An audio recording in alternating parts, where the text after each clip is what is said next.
भ्रष्टाचार करे उसको 7 साल की सजा आप कीजिए। तो कोई भी संस्था में ऐसा हो तो होना चाहिए। बिल्कुल। जावेद भाई आप बताइए, क्योंकि आप उत्तर प्रदेश से हैं, खास जानते हैं वहाँ जमीनी हालात क्या हैं, तो आप जरा। मैं संजय सिंह जी की बात को आगे बढ़ाते हुए और दोनों वक्ताओं की बात से सहमति जताते हुए 2-3 बातें कहना चाहूंगा। भारतीय जनता पार्टी की सरकार जब से आई है तब से मुसलमानों के फायदे के लिए इसने कई काम किए हैं। कई काम किए हैं, तो गिनाते तो फायदे हैं, लेकिन उनका जो मकसद होता है उससे पहले इतनी कैंपेन करते हैं कि मुस्लिम कम्युनिटी को एज ए होल डिफेम करने की कोशिश करते हैं। बहुत शानदार पॉइंट है ये। जी हाँ। आते ही इन्होंने शोर मचाया, हज की सब्सिडी इतनी दी जा रही है, इतनी दी जा रही है, हम इसको लेंगे और गरीब मुसलमानों को इससे हम फायदा पहुंचाएंगे। वो हज की सब्सिडी बंद हो गई, उसके बाद एयर इंडिया भी बंद हो गई क्योंकि एयर इंडिया को बड़ा हिस्सा सब्सिडी के रूप में हज की मिल जाता था, जिससे वो सांस लेती रहती थी। वो इन्होंने खींच लिया, बंद हो। मैं ये पूछना चाहता हूं, पार्लियामेंट में मेरे बोलने का समय बहुत कम था, इसलिए मैं पूछ नहीं पाया, वहां आपके माध्यम से पूछ रहा हूं। हज की सब्सिडी का जो लाखों करोड़ों रुपया ये बताते थे, जो हज की सब्सिडी पे सालाना खर्च करते थे, 8 साल से बंद है, उसमें तो काफी पैसा इकट्ठा हो गया होगा। वो मुसलमानों के फलाह बहबूदगी पे, उनके विकास पर, उनके उत्थान पर कहां कहां खर्च किया। बहुत अच्छा। दूसरा मसला, तलाक से साहब हम स्त्रियों को बहुत ज्यादा अधिकार देंगे, तलाक का कानून लेकर के आए। कानून से जो फायदा हुआ नहीं हुआ वो तो राजनीतिक, वो तो एक अलग बात है, वो तो एक अलग बात है, लेकिन कितनी तलाकें रुक गई और रेट में कितनी कमी आई, आज ये सरकार बताने के लिए तैयार नहीं है। ये मुसलमानों के लिए फायदे का ये कानून लाए। अब ये फायदे का कानून लाए हैं, तो कानून लाने से पहले महीना भर पहले से खबरें लीक कर करके पूरा मिस इन्फॉर्मेशन और मुस्लिम कम्युनिटी को ऐसे डिफेम करेंगे जैसे कि ये सब लैंड ग्रेवर है। ये पूरी की पूरी कम्युनिटी जो है वो लैंड ग्रेवर है, भूमाफिया है, और जहां भी उंगली रख देती है वहां वक्फ हो जाता है। अभी मौलाना साहब ने भी बताया और संजय सिंह जी ने भी बताया कि वक्फ के होने की क्या प्रक्रिया है।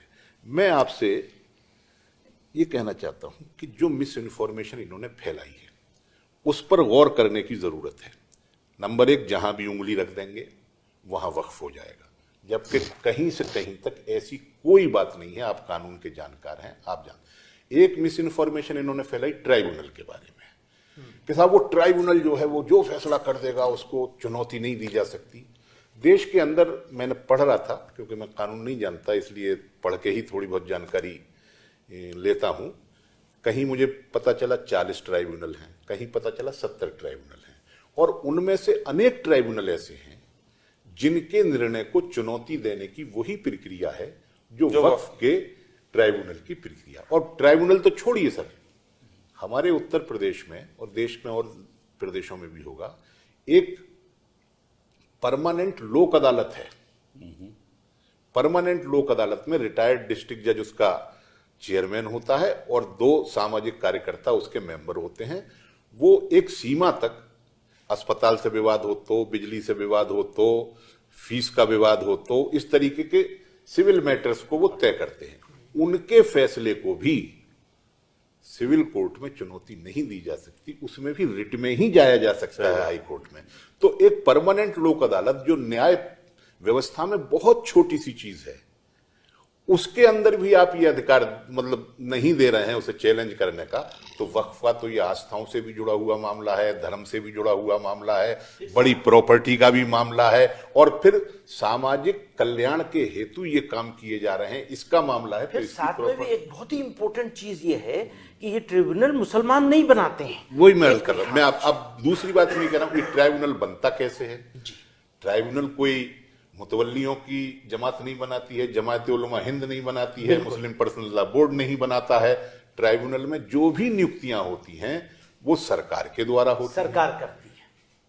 तो फिर आप ऐसे लोगों को क्यों नियुक्त करते हैं जिन पे पहले से ही आपका विश्वास है? जी हाँ। ये सब बातें हैं। रहा सवाल ये साहब के इनकम बहुत है, मैंने तो पार्लियामेंट में कहा था जो संजय सिंह जी ने कही कि ज्यादातर तो कब्रिस्तान है, इनकम का कोई प्रश्न नहीं, यतीम खाने हैं, इनकम का कोई प्रश्न नहीं, मदरसे हैं, इनकम का कोई प्रश्न नहीं। और सबसे बड़ी बात ये वक्फ संपत्ति जो होती है उसका मैनेजमेंट नॉन प्रॉफिट सिद्धांत पर होता है, उससे लाभ अर्जित नहीं किया जाएगा।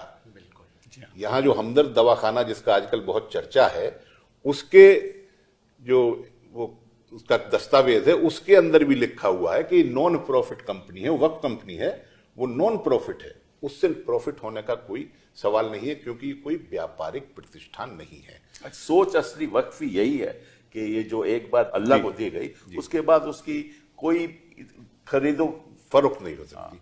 तो अच्छा, अब रहा साहब के रजिस्ट्रेशन करवाइए। मैं आपको कहता हूं सर, वक्फ की संपत्ति तो छोड़ दीजिए, आप उत्तर प्रदेश के क्या देश के किसी भी गांव में चले जाइए, हमारा जो घर है उसका कोई कागज हमारे पास नहीं है, मेरे पड़ोसी का जो घर है उसके पास कोई कागज, मेरे पूरे गांव में सन 74 से पहले के जो घर हैं, 74 में इसलिए कह रहा हूं, यहाँ पहुंच जाएंगे, काहे को सब बोलते नहीं पहुंच जाए, पहुंच जाए 101% पूरे के पूरे गांव खाली करवाने पड़ेंगे। सन 74 में ग्राम सभा के पट्टे हुए थे तो उनके पास तो कुछ कागज मिल सकता है, लेकिन सन 74 से पहले जितने भी मकान हैं गांवों में पूरे उत्तर प्रदेश के अंदर किसी के पास कोई कागज नहीं है, क्योंकि वो दाद इलाही संपत्ति कह करके कही जाती है। अगर हमें बेचना भी होता है तो उस कागज में लिख दिया जाता है कि हमारी दाद इलाही संपत्ति है, इसके पूरब में इसका मकान है, पश्चिम में इसका मकान है, लेकिन उसके पास कोई अपना दस्तावेज नहीं होता है। तो और मस्जिदें तो कब से बनी है? जब से गांव बसे हैं, जब से मस्जिदें हैं, जब से कब्रिस्तान हैं।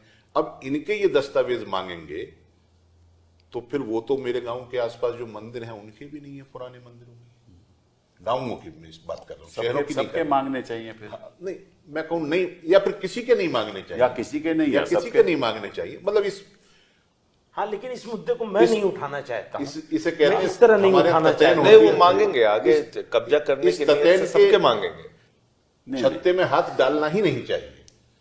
नहीं, ये बड़ा विवादित मामला है कि आप एक कौम को लेकर उनके प्रति ऐसे कदम उठाएं कि जो भी थोड़ी बहुत उनके पास वक्फ की संपत्ति है जो सामाजिक कार्य के लिए है, उसको भी आप कहोगे कि ये तो सरकार की हो गई। नहीं तो अगर जैसे कह दोगे सरकार की हो गई तो फिर ये तो फिर ट्राइब्यूनल में जाके फिर लड़ना पड़ेगा। तो मकसद वही है जो संजय सिंह जी बता रहे हैं। अच्छा, इन संपत्तियों को चिन्हित करो और इनको जो है फायदा बता करके किसी को बेच दो या उन्हें जो है कम किराए पर दे दो, क्योंकि वक्फ की जो प्रॉपर्टी है, लॉन्ग लीज, कम किराया लॉन्ग। अभी भी जो वक्फ की प्रॉपर्टीज हैं जो थोड़ा बहुत किराया आता है, आमदनी एक तो मजारों से है और दूसरी बहुत नॉमिनल नगण्य आमदनी जो है वो मस्जिदों के आसपास जो दुकानें मस्जिदों की प्रॉपर्टी में बन जाती हैं, 10 रुपए 12 रुपए की दुकानें हैं। तो अब मान लीजिए कोई हमारी वक्फ की संपत्ति है, अब आज उससे हमारी आमदनी 1000 करोड़ है, मान लीजिए पूरे देश के अंदर 1000 करोड़ हो रही हो, संपत्ति है लाखों एकड़ की, तो उस संपत्ति को कितना बढ़ा देंगे उसका किराया? एक लिमिट होती है ना किराया बढ़ाने की। मकान मालिक भी जो किराया बढ़ाता है ऐसा तो है नहीं कि एक साथ 1000 गुना कर देंगे। तो जो 10 रुपए की दुकान है उसको जो है 20 रुपए पे कर देंगे, जो 200 रुपए की दुकान है उसको 400 रुपए पे कर देंगे। जो टोटल 1000 करोड़ अगर आता होगा, आना चाहिए इनके हिसाब से, उसे बहुत बढ़ाएंगे तो 1200 करोड़ कर देंगे, 1300 करोड़ कर देंगे, इससे ज्यादा तो कुछ कर नहीं सकते। लेकिन मुद्दा ये नहीं है, मुद्दा ये है कि अपने दोस्तों को फायदा पहुंचाना है। वो उस संपत्ति को कम किराया तो बार बार यही बात कह रहा हूं, वो उनको दे देंगे जी हाँ। और कहेंगे देखिए आपको इससे इतने पैसे मिलते थे, अब हम इस पे जो है 200 करोड़ 400 करोड़ ज्यादा मिलेंगे आपको। इस तरीके से ये संपत्तियां उनको दे देंगे, लॉन्ग लीज पे दे देंगे, यही इनका मकसद है। और दूसरा, एक बीजेपी के पास जो फार्मूला या हथियार है सर, वो स्पष्ट हो गया है कि उनके पास डिलीवरी तो कुछ है नहीं। 10-11 साल की सरकार के बाद सिर्फ हिंदू मुस्लिम पोलराइजेशन करना उनका मकसद है और इससे वो लाभ लेते रहे हैं। अब अल्लाह जाने कितने दिन तक ये उनका हथियार जो है चलेगा करेगा। और कितने दिनों में ये कुंद होगा, देखने में ये ऐसा क्या लगता है, आपको देखने में चलेगा? ऐसा लगता है कि जैसे मजलूम मुसलमान है और अन्याय हो रहा है, अत्याचार हो रहा है। इन्होंने बहुत खूबसूरत बात कही है, वो मुझे बहुत दिनों से इस बात को कहता चला आ रहा हूं। वो ये है कि हमें तो जलील कर दिया है, इज्जत हमारी चली गई है, ये एक बात। लेकिन मैं पता नहीं क्यों मुझे ऐसा लगता है जितना नुकसान मुसलमान का हो रहा है उससे ज्यादा नुकसान तो इंडिया की कॉमन सिविल सोसाइटी का है। कि आप मुसलमान को मालूम है कि उसके साथ क्या हो रहा है, पर और लोगों को तो ये पता ही नहीं कि उनको कैसे ठगा जा रहा है और बेवकूफ बनाया जा रहा है। और मीडिया का इसमें इंपॉर्टेंट रोल है, सबसे बड़ा रोल लोगों को बेवकूफ बनवाने में इनके हाथ से वो मीडिया का है। उसका पूरा प्रॉपर इस्तेमाल कर रहे हैं इतनी खूबसूरती से, शायद पिछले 200-500 साल में किसी ने नहीं किया होगा। दुनिया के किसी तुगलकी लोगों ने, किसी ने, जितने भी गुजरे हैं 2-4-5 हमारे चैनल के साथ जुड़ने के लिए सब्सक्राइब करें और बेल नोटिफिकेशन दबाना ना भूलें।